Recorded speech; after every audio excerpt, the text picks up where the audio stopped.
Today, I'm here with a very important announcement to the residents of the District of Columbia.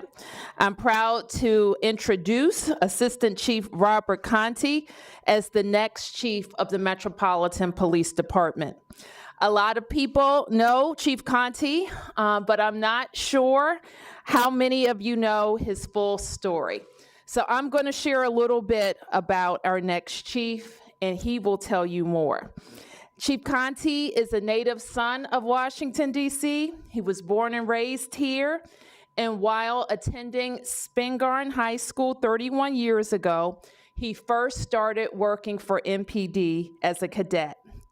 In fact, during his senior year, he would spend half his day at school and half his day at MPD. His first year out of school, when he became a full-time cadet, he had a unique experience for a young cadet. He was assigned to work as an assistant to then Chief Isaac Fullwood. So in a full circle moment, he is now, before us all, being appointed the chief of that very department. His dedication then and his mix then of both talent and energy and love of the city made him the Cadet of the Year just 2 years later. An experience that makes it easy to see why, like me, Chief Contee has a strong appreciation for the cadet program and the doors it opens for young Washingtonians. Since those first years, he has done a lot in our city. In his early days, he did traffic duty, I'm told, right here at 14th and Pennsylvania Avenue. He served as commander of 3 of our 7 police districts and led 3 of the department's 5 bureaus. With all that he has seen, he is confident that MPD can lead the way and serve as a blueprint for a modern-day police department, a department that can be used in new and better ways to reduce violent crime and continue to engage the community.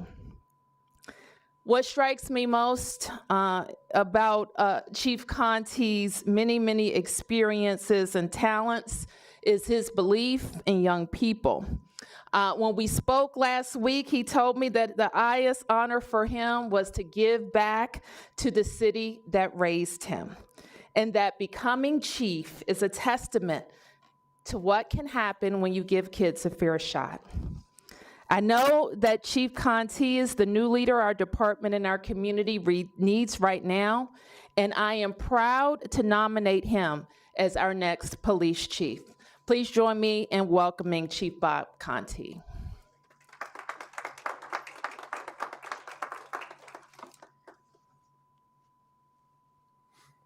Good morning, Mayor Bowser, staff members, invited guests, members of the press, my family. It is indeed an honor, privilege, and pleasure to be here with you today. I stand before you as a proud son of our nation's capital. I was raised on 21st Street Northeast, which is located in Ward 5 in the Carver Terrace community. I appreciate the many accolades received over the last few hours, and I promise to return every text message, email, and phone call. It is not lost on me how momentous this occasion is for our city, and I am so proud to be part of it. Some of you may know about my professional accomplishments, which I'm very proud of. But to really understand the man before you, you must appreciate the boy from whence he came. So today, instead of highlighting the man, I'm going to give you a glimpse into the life of the boy before the man. Back then, especially in the 1980s and 90s, life was not easy in my neighborhood. Many of the challenges and traumas experienced by so many young people today were very real and present in my community, but also in my home. Shootings, murders, crime, drug dealing, poverty, joblessness, hopelessness, domestic violence, educational and health disparities were all very present in the community. More closely in my home, I recall experiencing the mental impact of drug use and abuse. You see, my father was 17 years old when I was born, and he not only sold drugs, but he was sick with addiction before I was born into this world. I knew the smell of marijuana as a young kid. I remember the smell of PCP packaged in aluminum foil for sale and stored in a mayonnaise jar in the freezer in our home. I remember seeing powder cocaine stashed in my father's favorite hiding places, as well as syringes he used to put poison into his veins. If that was not bad enough, I remember when crack cocaine ravaged our neighborhood. My home was not spared. My dad was no longer selling drugs at that time. He was totally addicted to crack cocaine. I can recall the homemade crack pipes that replaced the syringes as his addiction intensified over the years. That addiction would last long into my adulthood and well into my rise in the Metropolitan Police Department. Some of you may be asking, well, where was your mother? I'm glad you asked that question. Mom volunteered at my school as a teacher's aide to ensure she kept tabs on me and my siblings. School was also the place where we could get meals to help carry us over when food was running low. She also wanted the best for us despite her limited resources and physical capacity. She was my first example of a strong Black woman. She was tough on us, but it was her way of demonstrating her love. She sacrificed and tolerated so that her children would grow up knowing their father, despite his sickness. While standing at only 4 feet 11 inches tall, she would always remind me that no matter how tall I got, if she had to stand up on chairs and kick my butt if I got out of line, that she would do so. I never forgot that, and I thank her for being tough on me. You had to be tough in my neighborhood to navigate the trappings that ensnare young Black men in underserved communities. It was building character. She taught me about perseverance and having an attitude of gratitude. She taught me how to be humble and to work hard. As a result, I live by the motto, excellence is transferable. In all that I do, I aim to do it in the spirit of excellence. In my house, my mom did not tolerate halfway doing anything. That means you keep trying until you get it right.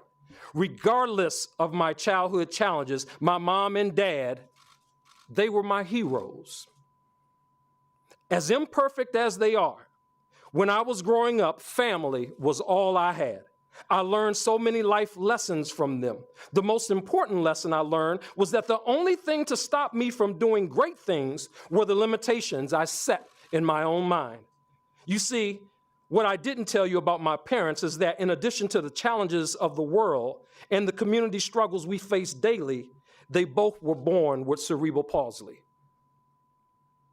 Despite those disabilities, they raised 3 healthy children, they clothed us, they fed us, but most importantly, they loved us.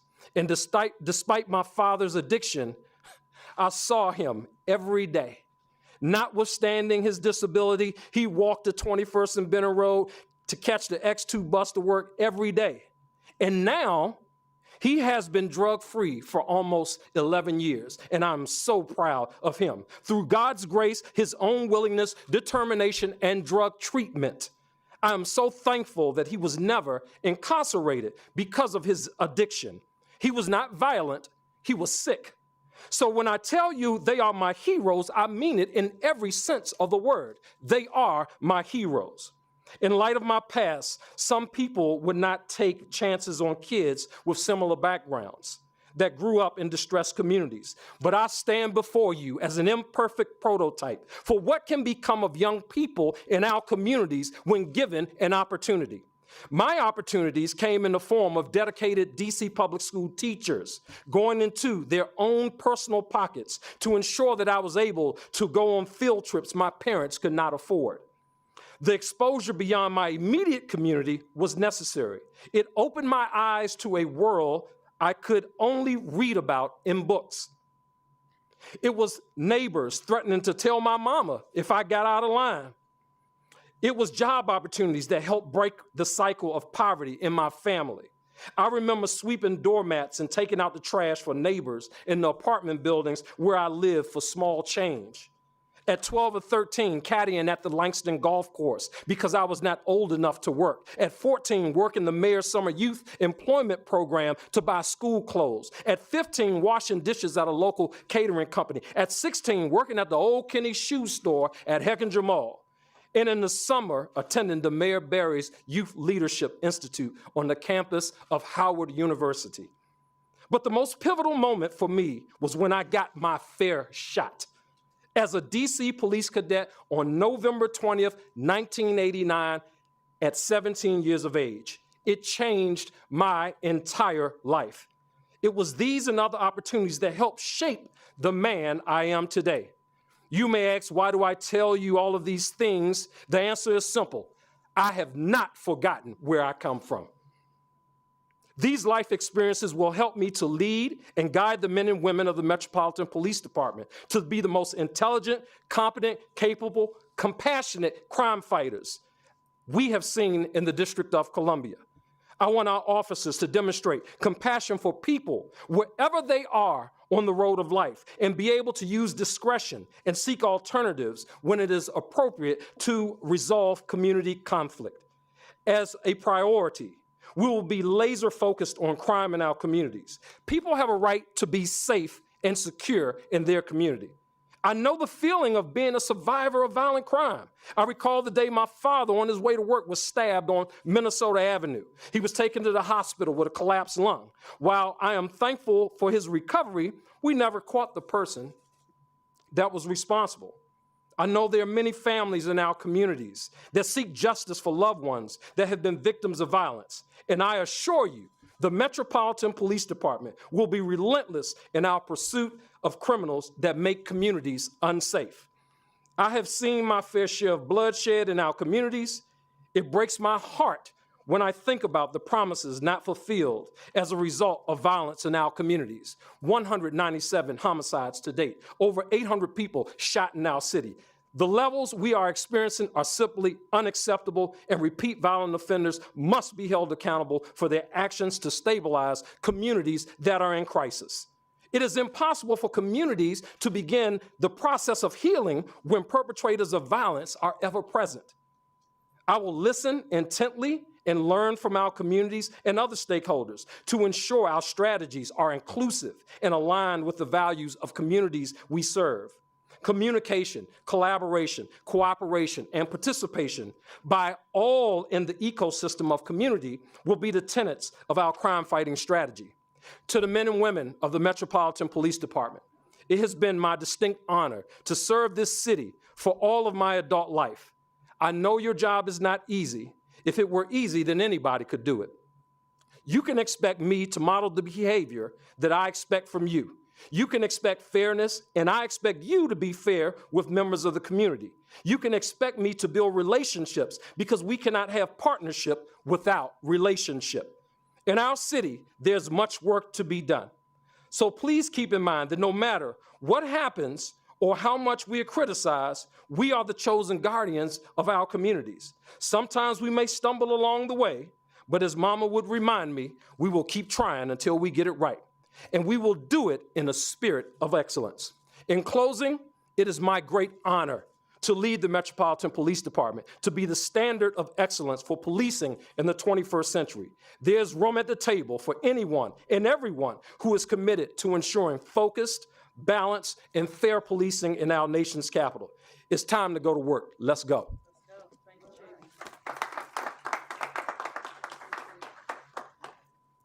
Let's hear it for the next chief, Bob Contee. Chief, I'm moved by your words, and I know that so many people listening at home are too. People who know the community and know the 80s and 90s that we grew up in Washington, D.C., and know that the transformation of our city has been directly linked to providing more opportunities, making neighborhoods safer, and investing in DC residents. And it is among my proudest moments when I can appoint such a deserving candidate to fulfill a career-long mission of making DC safer. So thank you, Chief Contee.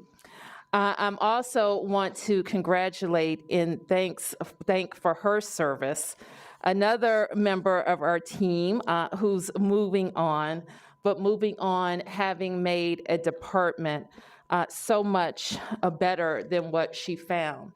Like Chief Contee, Karima Holmes has spent her career in 911 and 311 service.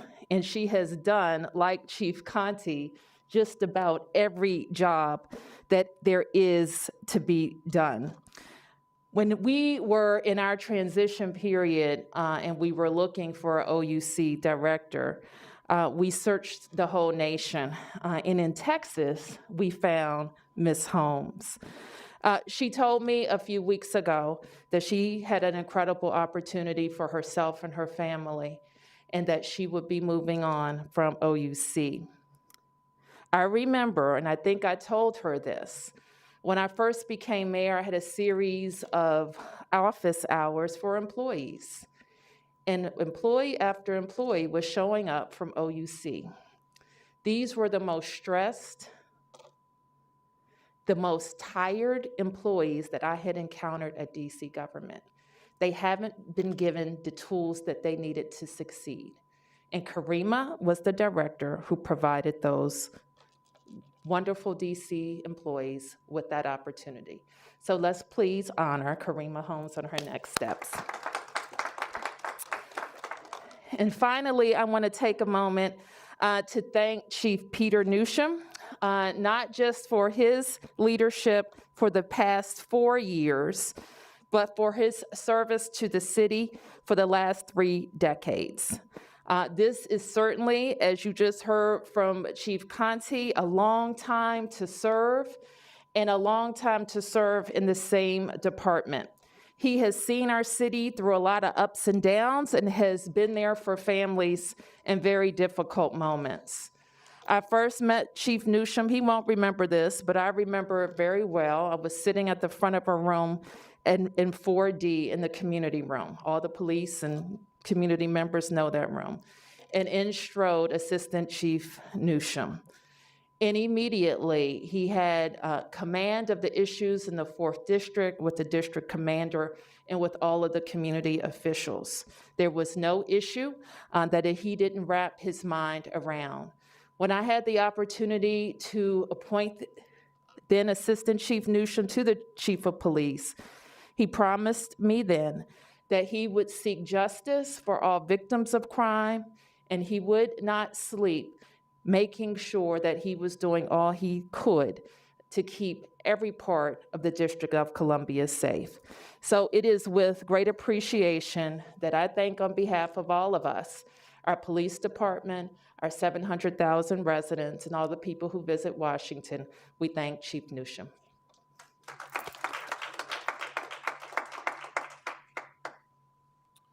Well, thank you, Mayor Bowser, so much. Kevin, Roger, my reports, Beverly and John. I have so much thanks to go around here. Mayor Bowser has, one of her talents is being able to select really good police chiefs, right? That's funny because she's only selected one, and that was me. But you can hear from what Rob Contee said, and Rob Contee is a native son of the District of Columbia. I know his story. I know it very well. The good thing about Chief Contee, what you see is what you get. That is, his story is the man who he is. I could not be more proud of him today. He has a very deep bench at MPD that will support him.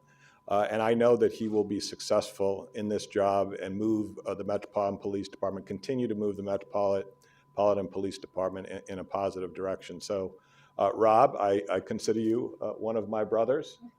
We've spent so much time together, and I wish you the very best. Congratulations. Yep. Thank you so much.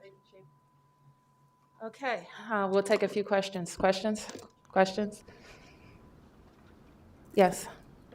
I mean, start with the basic question that there were organizations that were looking for a broader, kind of longer search, community engagement. How did you end up making the call for Chief Contee? And was there any search at all? Did you look at candidates outside the city or other candidates within the department?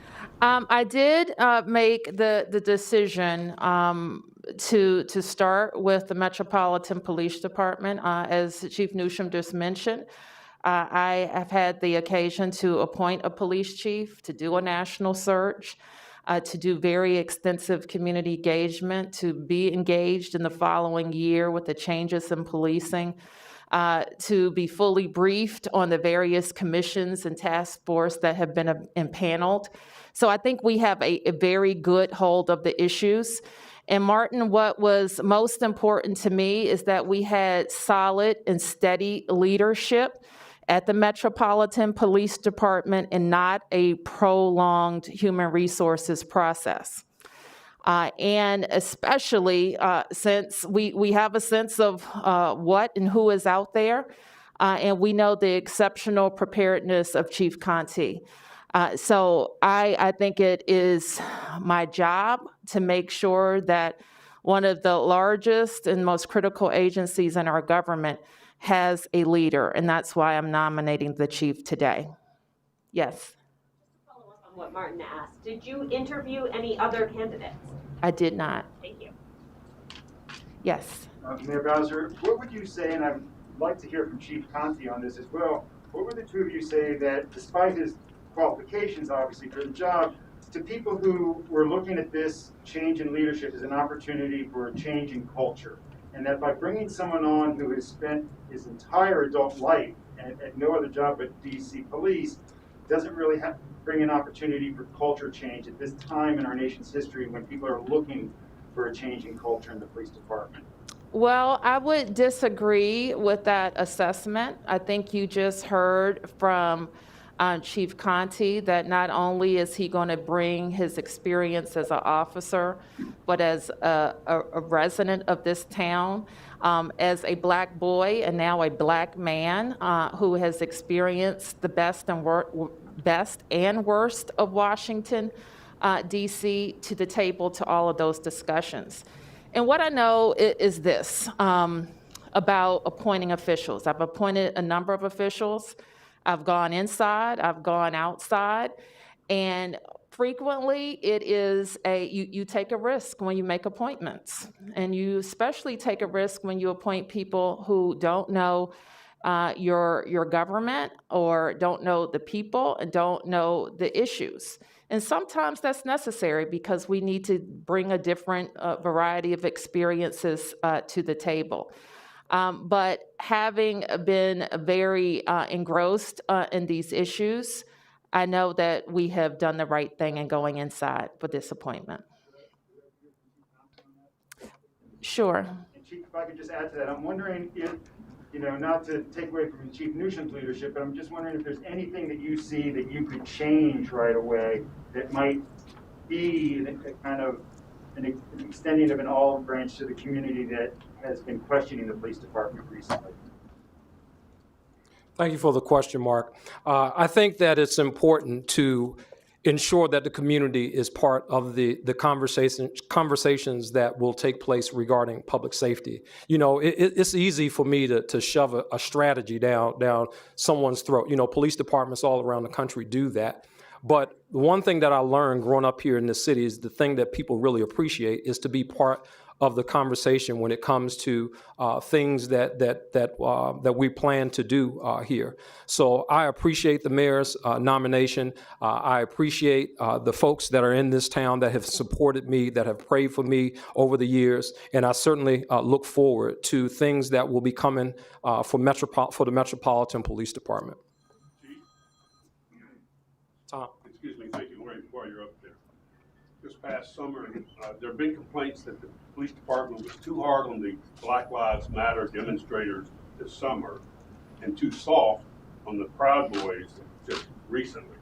We know the Proud Boys are planning to come back for the inauguration. You'll be taking over, I think, January 2nd. Is it an image that you cannot win for the police department? What do you think will be different as you look at going to January 20th with the Proud Boys coming back to our town? You know, Tom, I've never, you know, in all my time in the city, I've never seen a fight that looks pretty, a skirmish that looks pretty. And a lot of times being on the ground with all of the protests and the demonstrations and some of the violent actions in some cases that have taken place in our city, they're not pretty. What I can assure you of is that when it comes to peaceful protests, we will facilitate peaceful protests. Our police officers, they will work to separate individuals where they can. When skirmishes do take place, and when there are crimes committed in our presence, we'll take action. We're not asking who you're representing, you know, what side of the team you're on. We're looking for people who are engaged in acts of violence, and those are the individuals that we plan to arrest if the need arises. If I could follow up, Mayor, you said the police chief is one of your most important decisions that you make. I checked the website. Kevin Donahue is still the interim city administrator, and Dr. Mitchell is still the interim deputy mayor for public safety and justice. When will we expect maybe changes of that as you put your public safety team together? Soon. Oh. I knew you would like that. I just said that for your benefit. I did. I woke up this morning and tried to figure out how I could irritate you. It's an important question. Let me say, I did want to make this appointment before rounding out other appointments. So seriously, after the holidays, we will come back with more information. Consult with Charles Allen, who has, at least as of today, is still the chairman of the Public Safety Committee on this appointment, or is this also news to the council members? I told the council member last night that I would be making an appointment today. And did you approve the Washington Post advance interview? Yes. Yes. For a question for Mr. Contee, please. Yes. The question is in regards to, I know that you are a well-respected member of the police department and of the city as well. I'd like to ask you, can you discuss some of the changes within your time at the department that you have pushed for, and when you hear comments of moving the department forward, what that means to you? So, well, one of the changes, when you talk about things that I've done in my time here, I really have so much appreciation for Chief Newsham and Mayor Bowser. Several years ago, not long after I became assistant chief, I was down on F Street, and the African American Museum of History and Culture had just opened up. And I called this chief back here with an idea that, one of the things that I thought we should do regarding the members of the Metropolitan Police Department was to ensure that all of our members, that they had an opportunity to go through that experience. Not that we expected that all of a sudden, the light would come on for people, but to really open the eyes of some officers in our department who may not be from this city to things that has been the experience of African Americans for a long, long, long time. Thankfully to him and thankfully to the mayor that we pushed this forward, and I'm happy to say that now some 3 years later, that has been a very integral part of what we do here at MPD, that we have built on that experience, and it's a model that other departments around the country are looking forward to and really templating it. So I'm thankful for the opportunity to do that, and you can really expect more things along those lines, really looking at how we get to the root causes of crime and addressing those issues that we see in our communities. Okay, yes. Mayor Bowser, I'm wondering with the departure of Director Holmes and the audit of the 911 call center coming up, I'm wondering if you are considering taking this as an opportunity to restructure the 911 call center or the OUC, perhaps putting it under police or fire? I am not. So you're not planning any changes? I am not. And then as far as the director's departure, do you have an interim in mind there? Do you know how the transfer of leadership there will be? We will make that announcement, Mark. Director Holmes has given me enough time to make sure that I can have a thoughtful consideration of the interim, and we will post the director's job on our website today. And I have a follow-up for Chief Contee, if I could. Yes. Chief, I'm just wondering if you would consider, when you take over, changing a policy that his predecessor have of encrypting radio transmission, the police radio transmission, so that the public could either listen to it in real time, and if not in real time, as an act of transparency, at least in a delayed broadcast, so that people would have one more opportunity to have insight into police tactics and actions. Thanks, Mark, for the question. That's one of the things that I will certainly be discussing with my team. I need to certainly understand all the intricate details surrounding that before really making a decision at this point. Okay, James? Chief Contee, two quick questions. Number one, talk about what your perception is in terms of fighting crime from a public health perspective, number one. And number two, there are many residents who live east of the Anacostia River who view the police force, with all due respect to Chief Newsom, as an occupying force.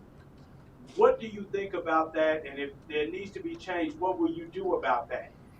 Yeah, so regarding your first question, you know, I really think that it's important for the men and women of the Metropolitan Police Department to recognize how we are viewed in our communities. And specifically addressing the public health approach to the thing, I do not believe that it's an either-or concept. I think that you have to have both. I think that there are some people that are violent in our communities that need to go to jail, period.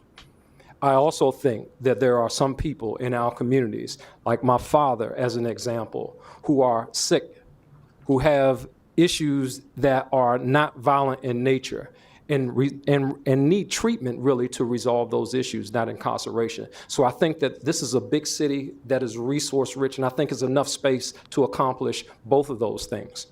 Regarding the occupying force piece that you mentioned, you know, I see officers engaged with members of the community at every day, you know, not just the ones that happen to make the news, but the one thing that I will say that I will be looking to from my team is to really look for opportunities to double down on community engagement. You know, on the one hand, you know, I grew up here, right? So on the one hand, you tell your kid, don't talk to the police, don't say nothing to the police. But on the other hand, we talk about building communities. We got to have relationship before we can have partnership. So really, it's my goal to focus in on the relationship and building those relationships so that in the end result, we have strong partnerships in those communities that see the police as an occupying force. Yes, Mark. Chief, real quick, so you're going to take over after a really difficult year in the district. I mean, we're talking a 15-year high in homicides. Given the amount of time that you've been working in the district and what you've seen, do you have any thoughts or theories as to why homicides are where they are this year in the district? Is there anything that has caused them to spike? And with that information, would you change anything in terms of how you address communities and police moving forward? Yeah, I think there are a lot of factors that contribute to that. We have hurt people that are hurting other people. We got people who are ticked off in traffic disputes. We have people that are mad about COVID.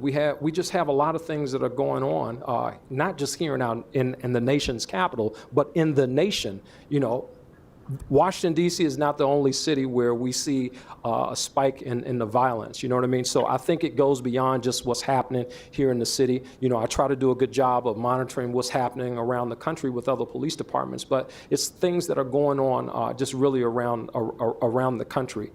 My intent, really, as we focus in on crime and as we just really kind of get to the nuts and bolts of what we want to do, again, I think that it's important to ensure that the community is part of that discussion. I think we have to, you know, when you talk about this community and this community over here, I've commanded 3 districts, and here's the one thing that I know. No one district is the same.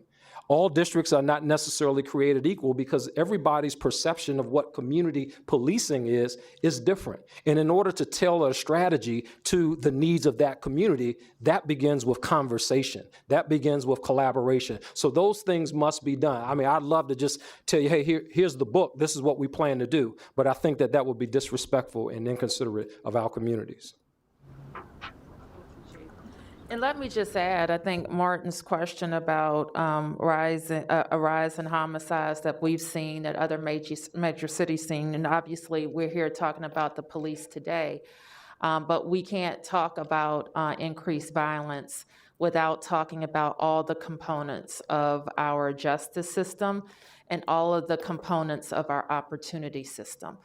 And so we're going to hold the Metropolitan Police Department accountable for its role, the violence interruption regime accountable for its role, working with all of our jobs and education components of a government response and make it all of those accountable for their role. And it's my job to make sure we have an organization and a structure and the resources to get real results from that. And I also look forward to talking to you a little bit more about that. Yes? I have a question. Can you just introduce yourself? Oh, yeah, hi, I'm Lex. I work with WDVM and WDCW.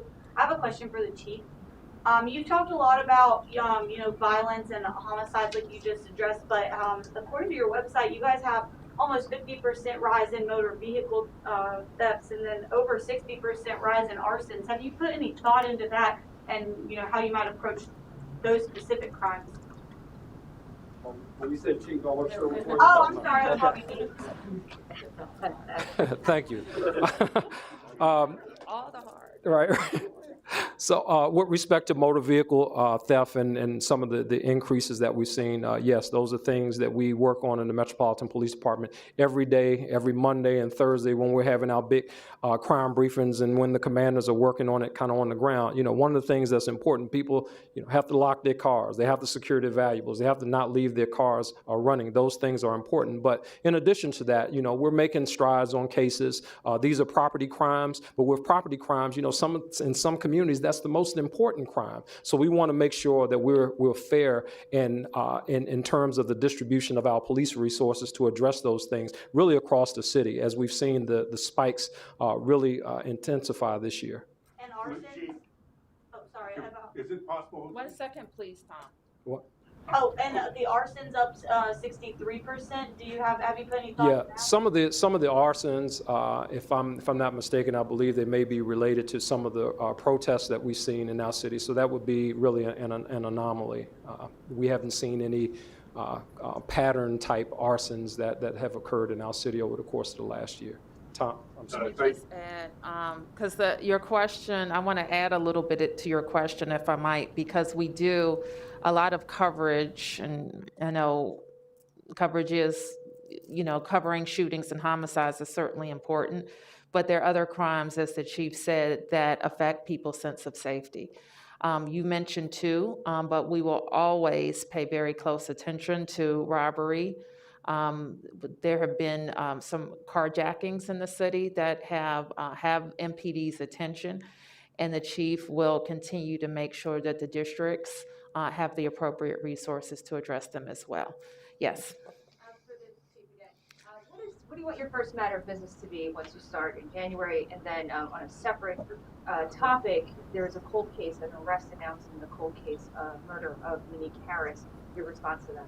Yeah, the first order of business is, obviously we have the new year coming up. While we deal with violent crime and all of those things, Washington, D.C., the things that keep me up late at night is certainly, while there's no information to any terrorist acts or any things like that, those are things that we certainly want to focus on immediately following the New Year celebration, whatever that's going to look like, going into the demonstrations on January the 6th. Obviously, that's very important. We want to make sure that our city is safe, that our city is secure, that our residents are safe, that our residents are secure. So those are the things that are, like on the table immediately, followed by that a couple of weeks later, I think we have a presidential inauguration that'll be taking place in our city. So I got to kind of focus in on that a little bit. I'll certainly be pulling on my team and definitely my experience as the commander of the Special Operations Division to ensure that we have a successful, hopefully, non-event.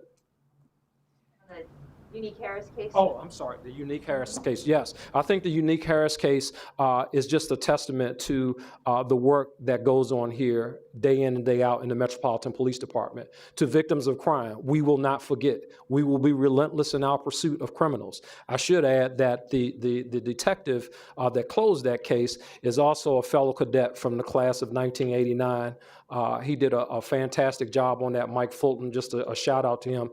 He's done a tremendous amount of work. He was able to return back to the Metropolitan Police Department. That's one of the cases that was assigned to him, and we're just so elated that we were able to bring some closure to the family, to Ms. Harris, Valencia Harris. Our hearts certainly go out to you as a city. We know that this has been a long time coming for her and her family, and we're just happy to bring some closure for the family. Absolutely. I'm grateful to the detective, and Chief Newsham told me yesterday is the same detective who pursued and closed the Pamela Butler case. And one of the things that Chief Newsham promised me those years ago was that he would not give up on Pamela Butler and justice for her family. And this detective has shown that every person matters, that Pamela Butler, Unique Harris matter, Relisha Rudd matters, and we are still seeking justice for Relisha. Yes, and I'm going to take a few more. Yes. Thank you, Mayor. I think you and I know the new incoming chief did mention auto theft. Can we find out what the status of Mary Chay's car that was stolen when she left it running and unattended? I believe her car has been recovered. And does she face any charge or a fine or something for leaving her car running on a city street unattended? I don't believe so. And correct me if I'm wrong, Chief. We're not having a charge. We don't usually charge victims, but let me say this. I know kind of where you're going with this.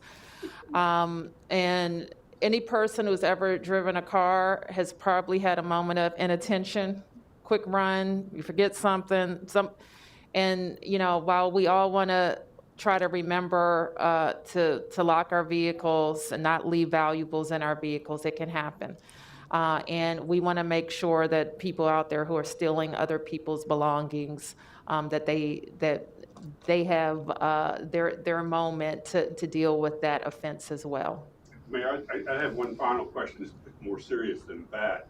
Is the current budget for the police department, as I understand it, will mean a reduction of 200 to 300 police officers? I'm wondering if you or the chief would address that. Let me ask Kevin or Roger to talk about the current budget we're in, the council's most recent actions, and some of the discussions that we're having preparing for the next budget. Dr. Mitchell. Good morning, and I want to first say congratulations to Chief Contee for being appointed, and congratulations to Chief Newsham for his service to the city. We know that the approaching budget is going to be a challenge for the city. We know that we are in a position where we're going to have to make some considerable, or we're suggesting to the mayor that she's going to have to make some considerable choices. One of the things is indeed all of our public safety agencies will be looking at some decrease in resources. What those decreases look like, we're not quite certain yet, although this is the normal time, Tom, for us to be talking about budget and making those suggestions to the mayor. And as we get through to the new year, the mayor will have all of the suggestions across the entire city budget to make decisions and choices. One of the big things that we want to make sure is that our communities stay safe, and law enforcement's presence become part of that. Also, we know that throughout many of the wards, it is not about violence, but about property crimes and about being able to get law enforcement to respond. At the end of the day, we're going to have to make some tough choices. And right now, we're not clear on what its effects are going to be on actual staffing levels of law enforcement and whether or not those adjustments are going to be being made to staffing levels particularly, but there is a risk for some staffing level decrease amongst law enforcement. Just to follow up, are you having classes, recruitment classes to train new officers, or do you have them? Are you recruiting police officers? Right now, recruitment has not stopped as per se, and we also have a strong cadet program that we're continuing to move those cadets up through that program, and we're going to be making some decisions on whether or not we're going to be entertaining recruitment classes in 21 and 22. But at this this moment, there aren't any recruit classes going on right now. Let me ask the chief to respond to that. I don't know if there's current recruit classes. I'll take it from either chief. We have recruits in the academy right now. Mark? Well, I have two. One, I wanted to follow up with Chief Contee.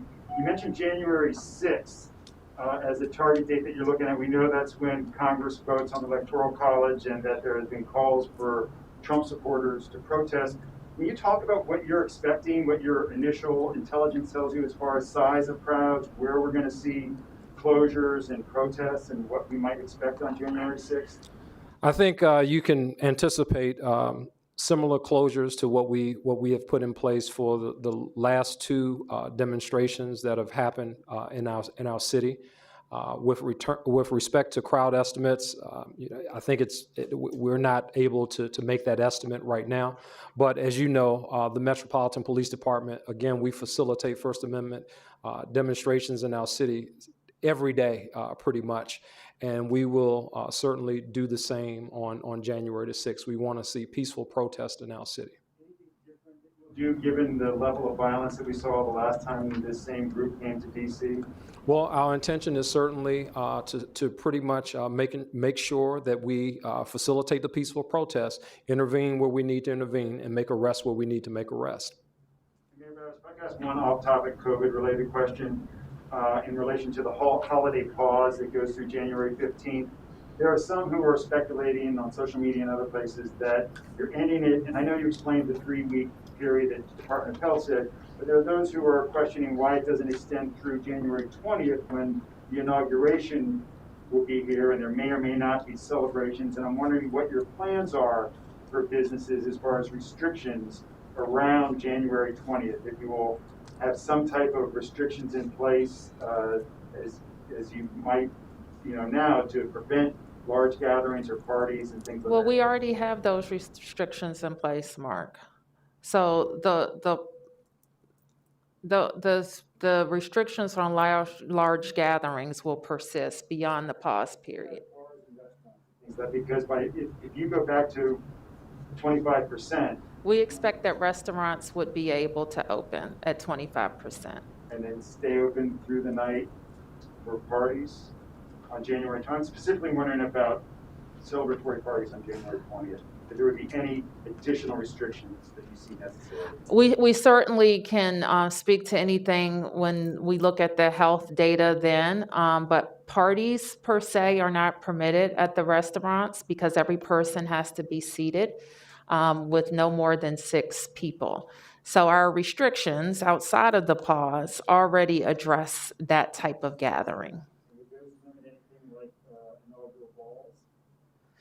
Yeah, I don't know where you would have an inaugural ball if it's less than 10 people. I'm just wondering if it would be considered an essential government function and it would be exempt. I would consider that celebratory and non-exempt. Thank you. Thank you. Are you participating in the inauguration? Are you going to be attending? Do you know? Yeah. I haven't been invited to attend. I don't know that they know what the structure of the program would be at this stage.